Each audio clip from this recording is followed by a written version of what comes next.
नमस्कार दोस्तों, मेरा नाम है अतुल और आपका हमारे यूट्यूब चैनल पर बहुत बहुत स्वागत है। तो दोस्तों, आज हम आप लोगों के लिए सीटेट एग्ज़ाम का एक अति महत्वपूर्ण टॉपिक लाए हैं, पॉजिटिव और नेगेटिव वर्ड। तो सीटेट एग्ज़ाम में जब पेडागोजी जो पूछी जाती है दोस्तों, उसमें जो पेडागोजी आती है वो कोई भी क्वेश्चन ऐसा आ जाता है कि उसमें समझ में नहीं आता है कि ये आंसर सही है, ये आंसर सही है। चारों या तो फिर चारों गलत लगते हैं या तो फिर चारों सही लगते हैं। तो आज उनके हम जो पॉइंट होते हैं उनको लेके आए हैं, जो कि निगेटिव पॉइंट होते हैं जो, और उसके जो पॉजिटिव पॉइंट होते हैं। अगर पॉजिटिव में पूछा जाए तो उसको पॉजिटिव देखेंगे, अगर नेगेटिव में पूछा जाए तो उसका नेगेटिव पॉइंट देखेंगे। तो अगर ये वर्ड आपने अच्छे से अगर देख लिए, इनको समझ लिया आपने, तो आप सीटेट एग्ज़ाम में आपका पेडागोजी का जो सेक्शन होता है उसमें एक भी क्वेश्चन आपका गलत नहीं जाएगा, ये मैं पक्का कह रहा हूँ। आप बस इन पॉइंटों को अच्छे से कॉपी में नोट डाउन करके इनको अच्छे से पढ़ लीजिए और इनको समझिए पहले अच्छे से। तो दोस्तों, सबसे पहले अगर हम बात करें तो पॉजिटिव वर्ड और नेगेटिव वर्ड की अगर हम बात करें तो सबसे पहले देखिए, ये वाला का नेगेटिव वर्ड है और ये हमारा है पॉजिटिव वर्ड। तो नेगेटिव वर्ड में अगर हम बात करें, सबसे पहले आएगा केवल। केवल मतलब ओनली, ठीक है। तो कोई भी जो क्वेश्चन पूछा जाता है, अगर जो उनके जो ऑप्शन दिए होते हैं, 4 ऑप्शन दिए होते हैं नीचे, तो उन ऑप्शनों में से जहाँ भी जिस ऑप्शन में आपको सिर्फ केवल लगा नज़र आ जाए, या इंग्लिश पेडागोजी में या ओनली नज़र आ जाए या केवल नज़र आ जाए, तो समझ लेना वो क्वेश्चन गलत है, ठीक है। तो केवल जो वर्ड है वो नेगेटिव वर्ड आ जाएगा। अगर हम यही पॉजिटिव में अगर बात करें तो पॉजिटिव में हम बात करें अवसर की। तो देखिए, जब हम बच्चों को कोई भी अवसर प्रदान करेंगे, बच्चों को जब हम पेडागोजी हम सेक्शन जो पढ़ते हैं उसमें बच्चों के बारे में जानकारी मिलती है, तो उसमें हम जब भी देखिए बच्चों को अगर सिखाना है, कुछ पढ़ाना है, तो उनको हम क्या करेंगे, सबसे ज़्यादा उनको अपॉर्चुनिटी देंगे, ठीक है। उनको अवसर देंगे, पढ़ने का अवसर देंगे, खेलने का अवसर देंगे, क्रियाकलाप करने का अवसर देंगे। तो हर चीज़ में अगर अवसर देंगे तो ये बच्चे के लिए क्या है, पॉजिटिव है। अगर हम बात करें केवल, अगर हम बात करते हैं कि जैसे कि हम बच्चे क्या नाम है कि कैसे सीखेंगे, तो क्या कहोगे आप कह दो कि केवल खेल के, तो ऐसा तो नहीं केवल खेल के, या कह दो केवल पढ़ के कुछ सीखेंगे, तो ऐसा भी नहीं है कि केवल पढ़ के कुछ सीखेंगे, ठीक है। तो जो भी वर्ड में केवल नज़र आ जाए वो नेगेटिव, और अवसर नज़र आ जाए तो वो पॉजिटिव में। अगर हम बात करें निष्क्रिय और सक्रिय, देखिए सक्रिय का मतलब होता है एक्टिव और निष्क्रिय का मतलब होता है पैसिव। तो देखिए, अगर बच्चा किसी भी कोई भी कार्य में अगर सक्रिय है, एक्टिव है, तो वो क्या हो जाएगा, वो पॉजिटिव वर्ड हो जाएगा। अगर वही बच्चा किसी भी कार्य में निष्क्रिय है, कोई काम चीज़ नहीं कर रहा है, वो नेगेटिव मतलब पॉजिटिव पैसिव वो है वो, तो वो नेगेटिव वर्ड में शामिल हो जाएगा, ठीक है। अब फॉर एग्जांपल आपको हम बता देते हैं, जैसे बच्चा अगर मैथ पढ़ रहा है, तो मैथ पढ़ने में अगर वो अच्छे से बैठा सक्रिय है तो उसको क्या होगा, वो अच्छे से सीखेगा। अगर वही बच्चा मैथ पढ़ रहा है, मैथ की क्लास में बैठा है, वो वहाँ पे निष्क्रिय है, वहाँ पे वो उसका मन नहीं लग रहा है, तो वो क्या, वो बच्चा सीख पाएगा, नहीं सीख पाएगा, ठीक है। तो ये भी आप याद रखिएगा। अब अगला पॉइंट अगर हम ले मानकीकृत, देखिए पिछले एग्ज़ाम जो हुआ था, पिछले साल जो एग्ज़ाम हुआ था, उसमें ये वाला जो वर्ड है वो बहुत ही इंपॉर्टेंट रहा था, मानकीकृत वाला, ठीक है। तो ये मानकीकृत वाला जो वर्ड है इसको आप लोग याद रखिएगा, ये मोस्ट इम्पॉर्टेंट है, ठीक है। ये मोस्ट इम्पॉर्टेंट है। पिछले जो कई शिफ्ट में जो एग्ज़ाम हुए थे, 1 महीने एग्ज़ाम चला था, उसमें हर शिफ्ट में एक वर्ड यूज हुआ था, मानकीकृत या स्टैंडर्डाइज, ठीक है। तो ये आप वर्ड याद रखिए, ये नेगेटिव में आएगा, मानकीकृत पॉजिटिव में नहीं है, ठीक है। तो जहाँ भी आपको मानकीकृत नज़र आ जाए, स्टैंडर्डाइज नज़र आ जाए, तो क्या होगा, वो हमेशा नेगेटिव में होगा। ये बात है, आप याद रखना, ठीक है। अब अगर हम बात करें बच्चे को दंड देना, सज़ा या भय, पनिशमेंट या फियर, जो भी आ जाए, ये सब नेगेटिव में। देखिए बच्चों को अगर हम सोचें कि डरा के या धमका के या सज़ा दे के या मार कूट के पनिशमेंट करके ऐसे हम सिखा सकें, तो कभी नहीं सिखा पाएंगे, तो ये क्या होगा, ये नेगेटिव होगा, ठीक है। तो ये चीज़ आप लोग याद रखिएगा। अगर हम बात करें जिज्ञासा की, यानी कि क्यूरियोसिटी, तो बच्चे में देखिए, अगर बच्चा अगर इंग्लिश सीख रहा है या बच्चा अगर साइंस सीख रहा है, कोई भी टॉपिक कोई भी सब्जेक्ट सीख रहा है, अगर पढ़ रहा है, तो उस बच्चे के अंदर अगर जिज्ञासा होगी या क्यूरियोसिटी होगी अगर उस बच्चे के अंदर, तो वो उसका मन लगेगा पढ़ने में। अब मान लो फॉर एग्जांपल एक बच्चा है, वो मैथ पढ़ रहा है, अगर उसका मैथ पढ़ने में अगर इंटरेस्ट है, क्यूरियोसिटी अगर है, उसके अंदर जिज्ञासा है मैथ पढ़ने की, तो वो क्या करेगा, तो वो जल्दी सीख जाएगा, है ना। तो जो जिज्ञासा वर्ड है वो हमारा पॉजिटिव वर्ड है, इसको आप लोग याद रखिएगा। इसके बाद अगर हम बात करें, अगला वर्ड है व्याख्यान या व्याख्या या परिभाषा, है ना, लेक्चर देना या डेफिनेशन देना, ये सब क्या है, ये सब नेगेटिव है। देखिए बच्चों को हमको रटाना नहीं है एक चीज़। देखिए परिभाषा क्या है, परिभाषा समझी तो जाती नहीं है। परिभाषा क्या है, बच्चे क्या करते हैं, रट लेते हैं परिभाषा, उसकी व्याख्या कर देते हैं, उसकी व्याख्यान कर देते हैं, या लेक्चर देना, ये सब क्या है, ये सब नेगेटिव में आ जाएगा। ये सब बच्चों को नहीं करना, बच्चों को हमको सिखाना है, ठीक है, उनको वास्तविक दुनिया से जोड़ना है, ना कि उनको कुछ रटवाना है। तो ये चीज़ याद रखिएगा। तो व्याख्या, व्याख्यान और परिभाषा, ठीक है, यानी कि लेक्चर और जो डेफिनीशन है, ये हमारा क्या होगा, ये नेगेटिव वर्ड में आ जाएगा। अगर हम वही बात करें वास्तविक और दैनिक जीवन से जोड़ना, ये मोस्ट इम्पॉर्टेंट है। मोस्ट इम्पॉर्टेंट सारे टॉपिक हैं, बस इन टॉपिकों को जरूर याद रखिएगा जो कि जिसमें हम स्टार बना रहे हैं। तो देखिए बच्चों को अगर हम वास्तविक दुनिया से अगर जोड़ेंगे, अब मान लो बच्चे को हमें सिखाना है ए फॉर एप्पल, ठीक है, एक बच्चा है, नया नया बच्चा है, वो स्कूल में आता है पढ़ने, उसको कुछ नहीं पता है, तो उसको ABCD सिखाएंगे, ए फॉर एप्पल। अगर उसको हम व्याख्या देंगे या परिभाषा सही सिखाएंगे कि ए फॉर एप्पल, बस इतना पढ़ लो, इतना रट लो, तो क्या बच्चा कुछ जानेगा, नहीं जानेगा। अगर वो रट भी लेगा तो कुछ दिन में भूल जाएगा। अगर उसको हम वास्तविक दुनिया से या दैनिक जीवन से जोड़ेंगे, अब जैसे हम पढ़ा लें ए फॉर एप्पल, तो क्या करेंगे, बच्चे को हम एक एप्पल ला के दिखाएंगे, ठीक है, कि ये ए फॉर एप्पल, तो क्या हो, एप्पल को तो जानता है बच्चा एप्पल को जानता है कि ये सेब है, ये एप्पल है। अगर उसी एप्पल को एग्जाम्पल देकर उसको हम समझाएंगे तो ए फॉर एप्पल वो आसानी से सीख जाएगा, ठीक है। तो ये भी आप लोग याद रखिएगा। इसके बाद देखिए वर्ड आ गया रटना, तो बच्चे को हमको रटाना नहीं है, ना याद करवाना है, या रोट या मेमोराइज हमको बिल्कुल नहीं कराना है, ठीक है, तो ये भी नेगेटिव में आ जाएगा। अगर हम बात करें समझाना यानी कि अंडरस्टैंड, तो सीधी सी बात है, ये पॉजिटिव में आ जाएगा। अगर हम बात करें समझना या समझाना की, ठीक है, तो बच्चा जब कोई भी चीज़ सीखेगा, उसको समझेगा, तभी तो उसके अंदर नॉलेज गेन होगा, है ना। बच्चा जब सीखेगा या समझेगा, अब मान लो मैथ पढ़ा रहे हैं, अगर वो मैथ समझ नहीं रहा है, वो रट रहा है, तो कहाँ से, मैथ रटने वाला सब्जेक्ट तो है नहीं।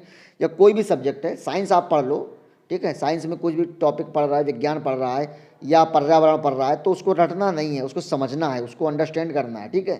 तो जो समझना है वो हमारा पॉजिटिव में आ जाएगा, और ये जो हमारी लर्न जो रोट याद करना, जो रटना है, ये हमारा नेगेटिव में आ जाएगा, ठीक है। इसके बाद अगर हम बात करें वेधन, ये भी पिछले ईयर में हर सेट में लगभग रिपीट हुआ था, अभ्यास और वेधन। तो वेधन जो होता है वो हमारा ड्रिल, और अभ्यास जो होता है वो प्रैक्टिस। देखिए ऑप्शन में जब भी आ जाता है कि प्रैक्टिस, अगर हम बोलेंगे कि बच्चा किस तरीके से भाषा को किस तरीके से अच्छे से सीख सकता है, ये अगर क्वेश्चन आ गया, उसमें 4 ऑप्शन दिए हैं, तो एक ऑप्शन उसमें ये भी दिया होता है कि बच्चे को ढेर सारी प्रैक्टिस करवा के, या बच्चे को ढेर सारा अभ्यास करवा के, या बच्चे को ढेर सारा ड्रिल करवा के, तो क्या करते हैं, हमको लगता है कि ये क्वेश्चन सही है, ये ऑप्शन सही है ना, उसको हम लोग टिक मार देते हैं और ये आंसर गलत हो जाता है। तो याद रखिएगा कि कभी भी बच्चे को अभ्यास और ड्रिल ये नेगेटिव में आएगा, ठीक है। देखिए मैथ एक ऐसा टॉपिक है जिसको अभ्यास करके हम उससे सीख सकते हैं। अभ्यास करेंगे मैथ का, लगाएंगे, जब बार बार उसको लगाएंगे तभी क्या नाम है कि हम सीख सकते हैं। लेकिन अगर वही CDP की अगर बात करें, तो CDP में अभ्यास या प्रैक्टिस या ड्रिल करना, ये सब नेगेटिव वर्ड है, ठीक है। तो इससे हम लोगों को बचना ही, इन पॉइंटों से हम लोगों को बचना है, ठीक है। तो जहाँ भी अभ्यास, वेधन और ड्रिल आ जाए, तो ये सब क्या है, ये सब नेगेटिव हैं।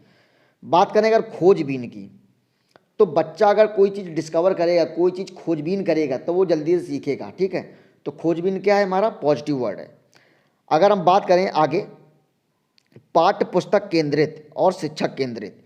देखिए बच्चे हमेशा अगर हम बात करें बच्चे को, तो बच्चे को किस तरीके से सिखाया जा सकता है क्लास में बच्चे को हमेशा हम बाल केंद्रित रूप में हम सिखाते हैं, ठीक है। अगर बच्चा बाल केंद्रित होगा, उसकी शिक्षा प्रणाली जो होगी, शिक्षा जो होगी वो बाल केंद्रित होगी।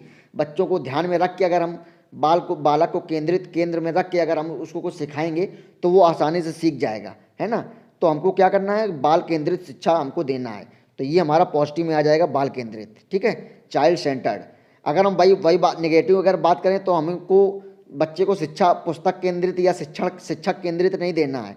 देखिए बीच पॉइंट में हम किसको रखेंगे, बालक को रखेंगे। हमको सिखाना किसको, बालक को सिखाना है। तो हम सीधी सी बात है यार कि हम बीच केंद्र में हम किसको रखेंगे, बालक को रखेंगे, ना कि पुस्तकों को और शिक्षकों को।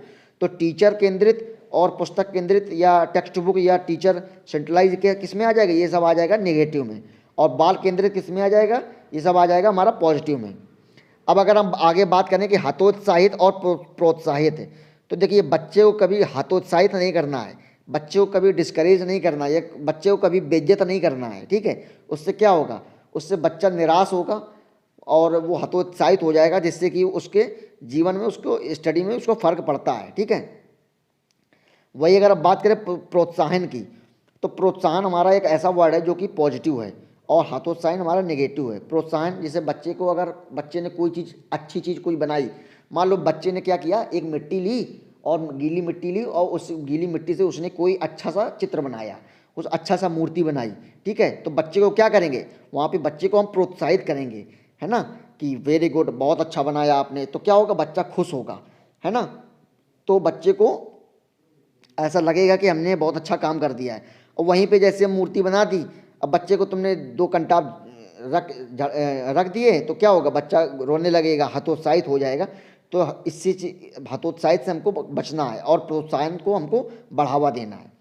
अगर हम बात करें कलन विधि, तो कलन विधि भी हमारी नेगेटिव वर्ड में आ जाएगी। इस पॉइंट को भी आप लोग याद रखिएगा, ठीक है। कलन विधि पिछले एग्जाम में कई बार, हर एग्जाम में लगभग हर सेट में पूछा गया था। तो कलन विधि क्या है, कलन विधि हमारी नेगेटिव है, ठीक है, यह याद रखिए।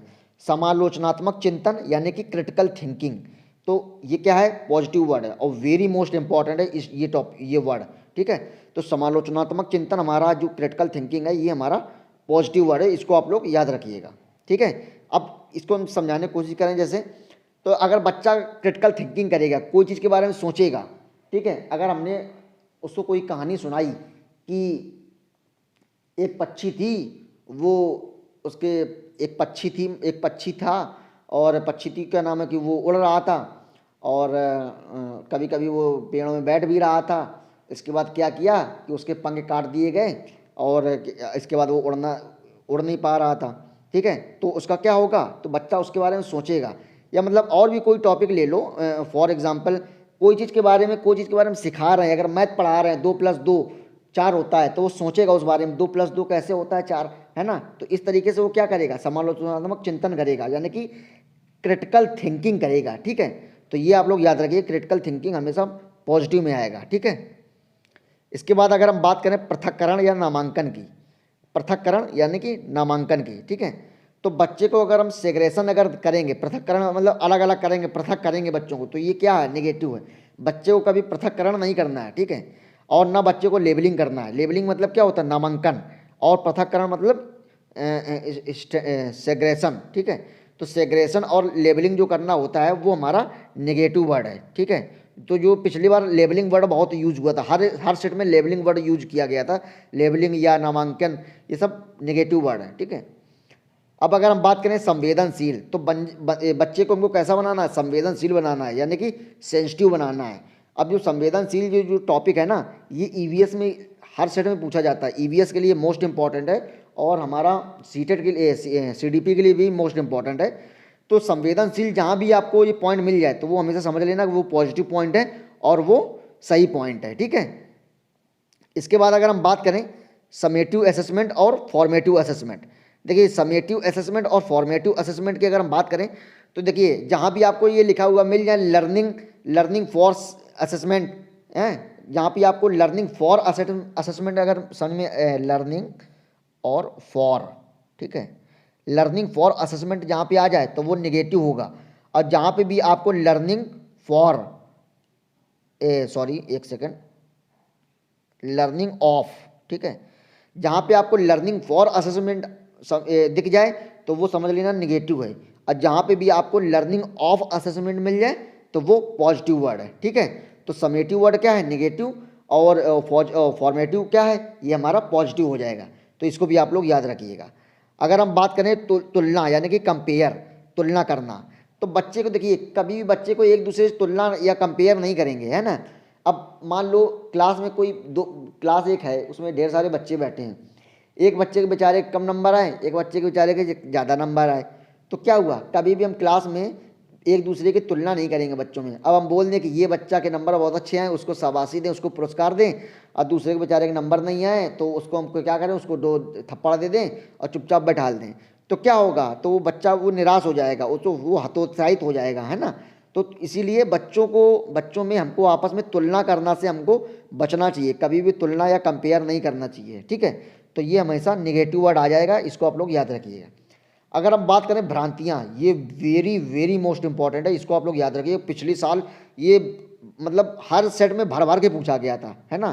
त्रुटि या भ्रांतियाँ, अब देखिए देखने में हम लोगों को लगेगा कि ये त्रुटि या भ्रांतियाँ ये नेगेटिव है ना।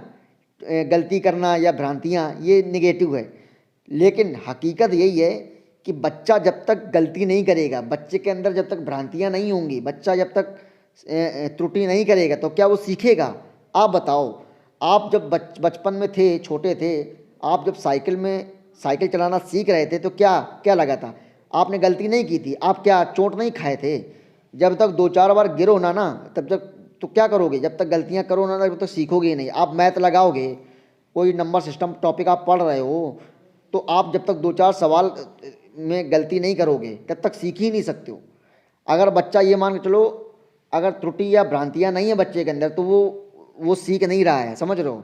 अगर बच्चा को अगर अच्छे से सिखाना है तो वो त्रुटि करना है, भ्रांतियाँ ये स्वाभाविक सी बात है, ये हर इंसान के अंदर होती हैं, गलतियाँ हर इंसान करता है, ठीक है।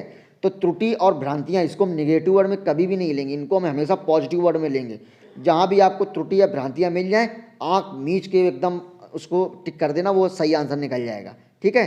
तो बच्चों को हमको तुलना नहीं करना है, और हमेशा जहाँ भी त्रुटि या भ्रांतियाँ मिल जाएँ, यानी कि एरर्स वगैरह जहाँ पे मिल जाएँ, तो वो क्या होगा, वो पॉजिटिव वर्ड हो जाएंगे, ठीक है। तो ये इंपॉर्टेंट है, इसको आप लोग याद रखिएगा। अब अगर हम बात करें उपेक्षा, उपेक्षा क्या है, इग्नोर। अब उपेक्षा बच्चे को देखिए, उपेक्षा और इग्नोर क्या है, हमारा ये नेगेटिव वर्ड है। बच्चे को कभी भी हमको इग्नोर नहीं करना है। अगर मान लो बच्चा क्लास में कोई चीज़ पूछ रहा है, अगर पूछ रहा है सर चिड़िया कैसे उड़ती है, अगर बोल रहा है सर टमाटर लाल क्यों होता है, तो क्या है, उसको हम बताएंगे, वो जो पूछ रहा है वो हम बताएंगे, है ना कि उसको हम इग्नोर करेंगे कि यार इसको छोड़ो, पता नहीं फालतू की चीज़ें पूछ रहा है। अगर पूछ रहा है चिड़िया कैसे उड़ती है, तो क्या हम लोग, अगर टीचर सोचेगा कि क्या फालतू सवाल पूछ रहा है, तो ये क्या करना है, ये सब बच्चे को उपेक्षा करना है, यानी कि उसको हतोत्साहित कर रहे हो आप, है ना। तो इससे बच्चा सीखेगा नहीं। अगर उसके अंदर क्रियोसिटी जाग रही है, उत्सुकता हो रही है पूछने की कि चिड़िया कैसे उड़ती है या टमाटर लाल क्यों होता है, तो बच्चे को इग्नोर नहीं करना है हमको, उसको बच्चे को बताना है कि इस वजह के कारण चिड़िया होती है, इसके कारण टमाटर लाल होता है ना। तो ये जो इग्नोर करना है बच्चे को, ये नेगेटिव में शामिल हो जाएगा, इससे हम बचेंगे हमेशा, ठीक है। बात करें मदर टंग यानी कि मातृभाषा, तो ये इंपॉर्टेंट है। जहाँ भी आपको मातृभाषा मिल जाए तो समझ लेना वो पॉजिटिव वर्ड है, और वही आंसर उसको लगा देना, ठीक है। तो जहाँ भी आपको मातृभाषा दिखे, अब मान लो कक्षा 1 का बच्चा या कक्षा 2 का बच्चा है, तो क्या करेंगे उसको इंग्लिश में, ऐसा तो है नहीं कि स्कूल अगर इंग्लिश मीडियम है और बच्चा आया है मान लो कोई स्लम एरिया से, तो वो क्या करे, इंग्लिश तो बोलना सीखेगा नहीं, वो उसके स्लम एरिया का जो लोकल लैंग्वेज है वो वही जानता है। वो जब अब स्लम एरिया का बच्चा कोई इंग्लिश मीडियम स्कूल में चला जाएगा तो क्या करेगा, वो इंग्लिश तो बोलेगा नहीं, वो अपनी लैंग्वेज बोलेगा जो वहाँ अपने लोकल में बोलता है ना। तो वो अपने नॉर्मल लैंग्वेज बोलेगा। तो क्या करना है, तो बच्चे को जो उसकी जो मातृभाषा है, उसकी जो लोकल लैंग्वेज है, उसका हमेशा सम्मान करना है ना, उसको हमेशा बढ़ावा देना है, सम्मान करना है, ना कि हमको उसको हतोत्साहित करना है ना। तो क्या होगा, जो बच्चे की जो मातृभाषा होगी वो हमेशा पॉजिटिव में आ जाएगी, ठीक है। अब अगर हम बात करें रोजगार, तो देखिए हम अगर कोई चीज़ सीख रहे हैं, ठीक है, तो वो रोजगार के लिए नहीं सीख रहे हैं, है ना। अगर हम कोई चीज़ सीख रहे हैं तो उसके लिए वो रोजगार या व्यवसाय या उच्च ग्रेड की शिक्षा, ये सब क्या आ जाएगा, इसके लिए हम नहीं सीख रहे हैं। हम सीख किसके लिए रहे हैं, ताकि हमको ज्ञान प्राप्त हो, है ना, सीखे कुछ नया, क्रियोसिटी हो, है ना, इसके लिए सीख रहे हैं। तो जहाँ भी आपको रोजगार, व्यवसायिक उच्च शिक्षा या ग्रेड की शिक्षा मिल जाए तो वो हमेशा नेगेटिव वर्ड में शामिल होगा, इसको आप लोग याद रखिएगा, ठीक है।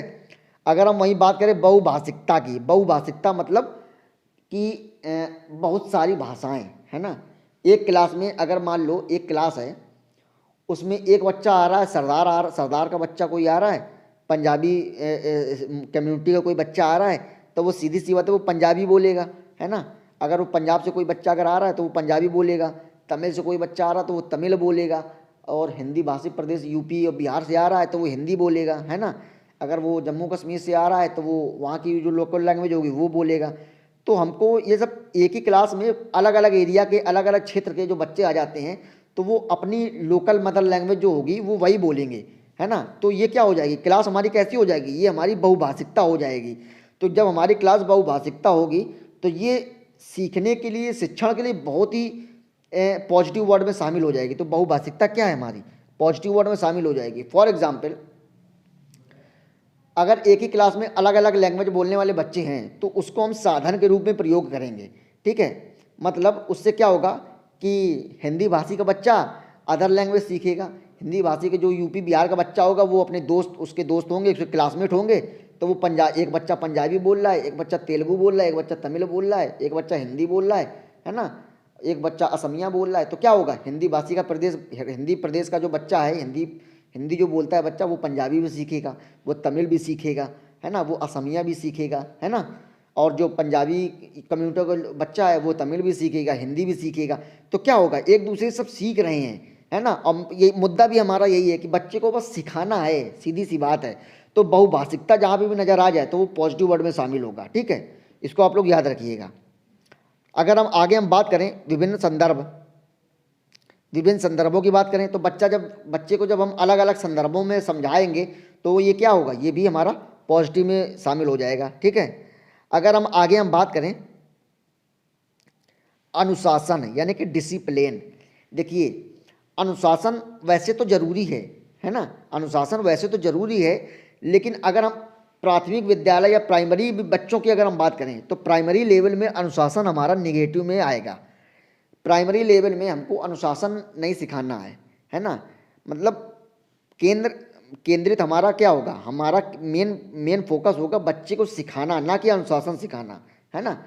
तो अगर मान लो कोई यूकेजी या एलकेजी या कक्षा 1 या 2 का बच्चा है तो उसको क्या करेंगे, उसको डिसिप्लिन सिखाएंगे नहीं, सुबह 4 बजे उठ जाना है, उसको इतने बजे खाना खाना, ये तो सिखाएंगे नहीं। देखो उसको हमको मेन चीज़ सिखाना है, तो अनुशासन जो होगा वो हमारा नेगेटिव में शामिल होगा। तो ये जो अनुशासन है ना, ये हमारा मध्य या उच्च स्तर के बच्चों के लिए अनुशासन उसके लिए तो पॉजिटिव, उच्च स्तर के लिए तो अनुशासन पॉजिटिव होगा। बट अगर प्राइमरी लेवल की बात की जाए तो अनुशासन हमारा कैसा है, वो निगेटिव में शामिल हो जाएगा, ठीक है। तो प्राइमरी लेवल में अनुशासन जो शब्द है, डिसिप्लिन जो शब्द है, वो निगेटिव में शामिल होगा।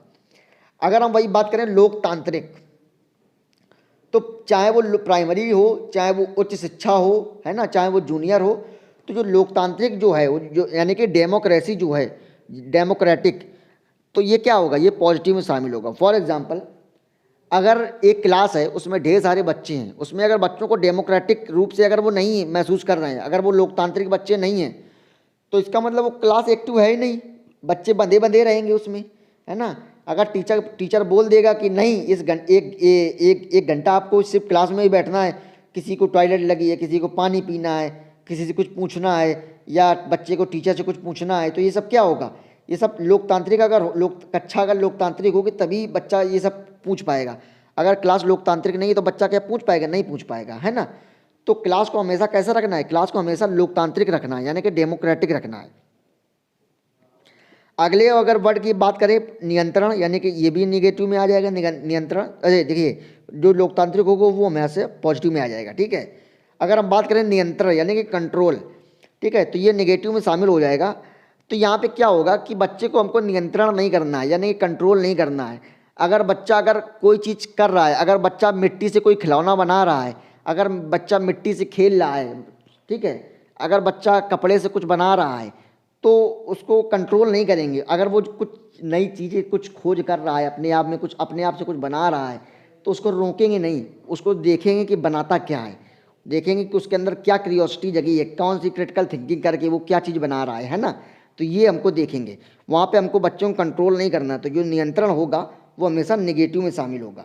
अगर हम बात करें चर्चा की, यानी कि डिस्कशन की, तो देखिए बच्चा जब क्लास में होगा तो अगर एक दूसरे से चर्चा करेगा तो वो कुछ सीखेगा। अब मान लो रमेश सुरेश क्लास के 2 बच्चे हैं, रमेश ने सुरेश से पूछा, अरे ये बताओ कि टमाटर यार गोल क्यों होता है। तो सुरेश कुछ बोल रहा है कि टमाटर, उसने कुछ पॉइंट दिए कि टमाटर इस वजह से गोल होता है, या टमाटर इस वजह से गोल होता है ना, या टमाटर ऐसे होता है।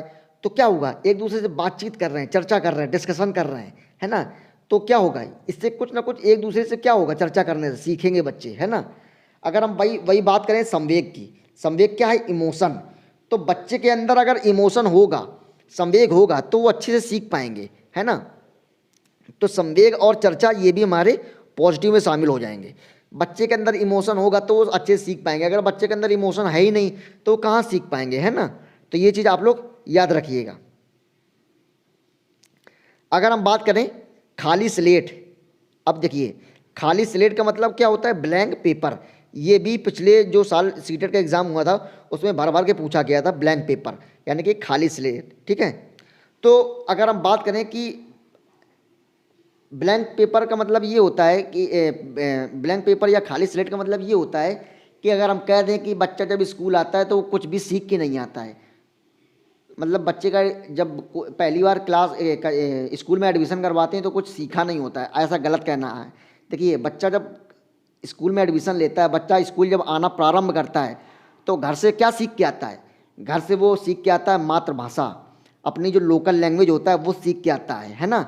और बच्चे कुछ जो लोकल वर्ड होते हैं, नॉर्मल वर्ड होते हैं, जैसे पानी पीना, हंसना, रोना, ये हंसना रोना तो मान लो हमारा स्वाभाविक है, ये तो हम जन्म से सीख के आते हैं, ठीक है, स्वाभाविक क्रिया है। अगर हम बात करें पानी पीना, इसको हम गिलास कहते हैं, इसको हम चम्मच कहते हैं, है ना। तो ये क्या है, ये सब तो अपने परिवार से ही सीख के आते हैं। तो ऐसा कहना बिल्कुल गलत हो जाएगा कि बच्चे जब स्कूल में आते हैं तो वो कुछ सीख के नहीं आते हैं, ऐसा बिल्कुल गलत कहना। बच्चे जब घर से आते हैं तो अपनी लोकल लैंग्वेज सीख के आते हैं, है ना। और खाना को खाना कहना सीख के आते हैं, जो लोकल वर्ड जो होते हैं वो अपना सीख के आता है बच्चा, कुछ ना कुछ स्कूल जब आता है तो कुछ ना कुछ सीख के आता है। अगर हम वही बात करें करके सीखना, यानी कि लर्निंग बाय डूइंग, ठीक है, करके सीखना, लर्निंग बाय डूइंग, तो ये हमारा किस में आ जाएगा, तो ये हमारा आ जाएगा पॉजिटिव में।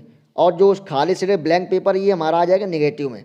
अगर हम बात करें करके सीखना, देखिए अगर बच्चा कोई भी क्रिया करके अगर सीखेगा तो सीधी सी बात है वो जल्दी सीख जाएगा। अगर फॉर एग्जाम्पल अगर कक्षा 5 का या 4 का बच्चा है, ठीक है, उसको हम बताएंगे, उसको हम फॉर एग्जाम्पल, यार आप लोग इतने बड़े हो गए हो, आप लोग अपने अपने आप को बच्चे की जगह रख के देखो। अगर हम आपको किताबी लैंग्वेज पढ़ाएं कि अमोनिया ऐसे ऐसे ऐसे ऐसे करके बनती है, हम लोगों ने क्लास 10th में, class high school first year में हम लोगों ने खूब पढ़ा है कि किताबों में रट्टा खूब मारा है कि अमोनिया ऐसे बनती है, अमोनिया ऐसे बनती है, अमोनिया ऐसे बनती है, ये फार्मूला होता है, ये होता है।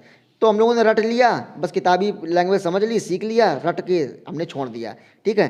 बट ये क्या, ये सही तरीका नहीं है।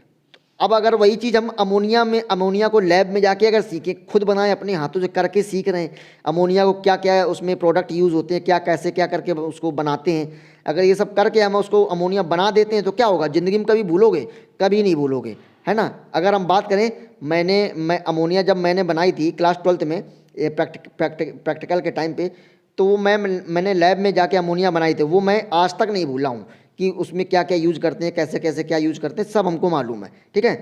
तो वही अगर हम बच्चे को यहीं पे ले लें, अगर हम बच्चे को यहाँ पे ले लें, तो अगर हम बोलेंगे कि मिट्टी से ट्रैक्टर, अगर हम उसको बता दें कि मिट्टी से ट्रैक्टर ऐसे ऐसे करके, ऐसे पहिए के तरीके बना दो, ऐसे करके बना दो, तो क्या वो सीखेगा, वो जानेगा, कभी नहीं सीख पाएगा वो।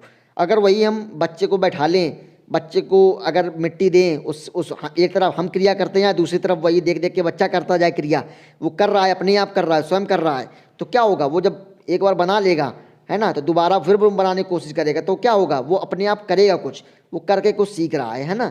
तो क्रिया करके सीखना ये हमारा पॉजिटिव में शामिल होगा। अब आगे हम बात करें अगर हस्तपरक, क्या शामिल होगा, हस्तपरक। तो हस्तपरक के क्या होगा, हैंड ऑन एक्टिविटी, ठीक है। हस्तपरक अनुभव जो होगा वो हमारा पॉजिटिव वर्ड में शामिल होगा। अगर वही चीज़ आ जाता है कि करके सीखना है, हस्तपरक एक ही बात है, मतलब अपने हाथों से कोई चीज़ क्रिया करके अनुभव करके सीखना, ये सब क्या होगा, ये सब पॉजिटिव में आ जाएगा। तो ये कुछ वर्ड हैं दोस्तों जो कि एग्ज़ाम पॉइंट ऑफ व्यू से काफ़ी इंपॉर्टेंट है, और उम्मीद करता हूँ कि आप लोगों को ये वर्ड जो हैं वो समझ में ज़रूर आए होंगे।